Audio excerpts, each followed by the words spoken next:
Hello అన్న నమస్తే అన్న. నమస్తే అన్న, ఎవరన్నా మాట్లాడేది? అన్న నా పేరు సురేష్ యాదవ్.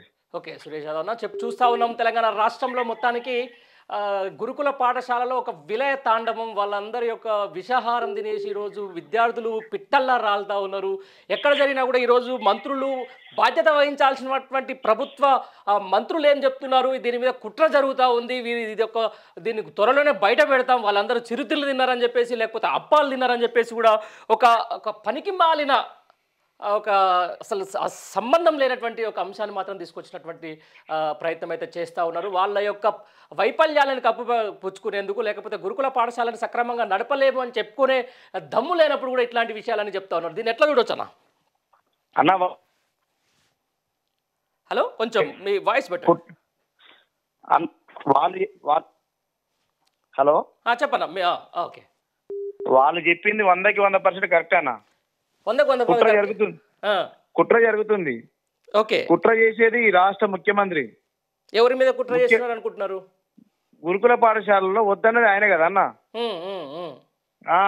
A1 ఆయన, A2 ఆకునూరు మురళి విద్యా కమిటీ చైర్మన్ పెట్టాలి ఈ కేసులో. ఎందుకంటే వీళ్ళిద్దరే గురుకుల పాఠశాలలో వద్దు అని స్టేట్మెంట్ ఇచ్చారు.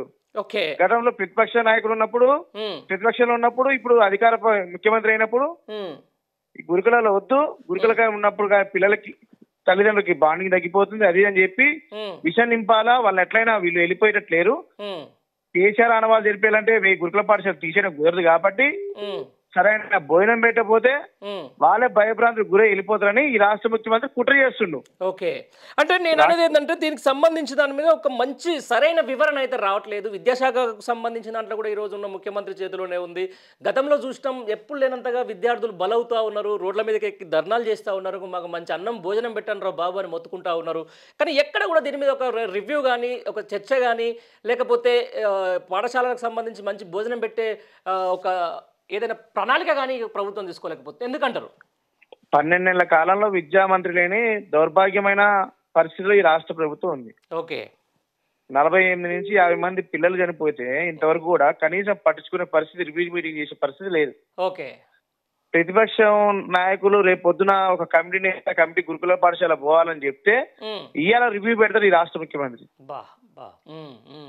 50 మంది పిల్లలు చనిపోతే ఇప్పుడు రివ్యూ పెట్టడం కాబట్టి ఫస్ట్ రోజే చనిపోయినప్పుడు, ఫస్ట్ రోజే వాళ్ళకి ఫుడ్ పాయిజన్ అయినప్పుడు నువ్వు తీసుకుంటే ఇంతమంది ప్రాణాలు పోవు కదా.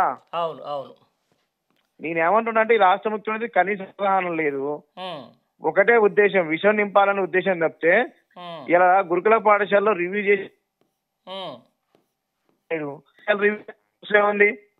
నేను అనేది ఏంటంటే వసతులు లేకపోతే చనిపోవడం వేరు, ఏదో బిల్డింగ్ కూలిపోతే చనిపోవడం వేరు. ఆ పరిస్థితులు లేవు. అన్నం పెట్టకోకుండా ఆకలి మంట చచ్చిపోతున్నారు ఈ విద్యార్థులు. ఆకలి మంట ఇప్పుడు ఆ 2 వాళ్ళందరూ బడుగు బలిగిన వర్గాల పిల్లలు, నిరుపేద పిల్లలు గురుకుల పాఠశాల ఒకప్పుడు సీట్ రావాలంటే దేవుడు దండం పెట్టుకోవాలి. కానీ గురుకుల పాఠశాల నుంచి బయటికి రావాలంటే నా పిల్లలు బయటకు వస్తారని దేవుడు దండం పెడతారు వాళ్ళు. ఆ పరిస్థితి దిగజారే పరిస్థితి తీసుకొచ్చింది రాష్ట్ర ముఖ్యమంత్రి. 11 నెలల కాలంలో కుట్ర చేయాల్సిన అవసరం ఏం లేదు. ఆయనే కుట్రదారుడు ఈ విషయంలో. గతంలోనే ఈ విద్యా కమిటీ చైర్మన్ గా ఉన్న, ఉన్నత విద్యా కమిటీ చైర్మన్ ఉన్న ఆకునూరు మురళి అనే ఒక ఆయన గురుకుల పాఠశాలే వద్దన్న వ్యక్తి ఆయన.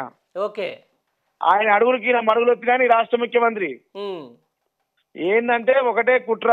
రాష్ట్రంలో గతంలో కేసీఆర్ గారు గురుకుల పాఠశాలలో ఎవరెస్ట్ చదువుకున్న పిల్లలు ఎవరెస్ట్ ఎక్కిర్రు, కానీ ఆయన పేరే ఎప్పుడు తలుస్తున్నారు, నా పేరు రావట్లేదు అనే ఉద్దేశంతో ఈ గురుకుల పాఠశాల కుట్ర చేయాలనే ఉద్దేశంతో బువ్వ కూడా పెట్టట్లే. నేనేమంటున్నా అంటే కనీస మౌలిక గురించి అడుగుతారు కదా వాళ్ళు, నిన్నేం అడగట్లే కదా.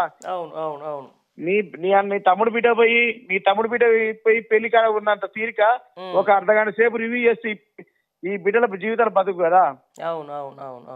నేననేది పాము కాటి చచ్చిపోవాల్సిన పరిస్థితి ఎందుకు ఏర్పడదు పిల్లలకి?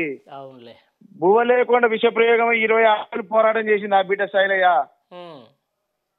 కనీసం ఆ బిడ్డకి కూడా పరామర్శించడానికి గిరిజన సంఘాలు పోతే కూడా అడ్డుకున్నావు అంటే నువ్వు ఏ పొజిషన్ లో ఉన్నావు? రాష్ట్రంలో ఒక హోమ్ మినిస్టర్ లేడు, ఒక ఎస్టీ వెల్ఫేర్ మినిస్టర్ లేడు, 14 శాఖలకి ఈయనే మంత్రి, ఈయనే ముఖ్యమంత్రి. నేను అనేది ఏంటంటే కనీసం ఇంత ముందు మంత్రి చేయలేదు కాబట్టి దీనికి అవగాహన లేదు కాబట్టి ఇవన్నీ అనర్థాలకు. ముఖ్యమంత్రి కుట్రే రాష్ట్ర ముఖ్యమంత్రి కుట్ర.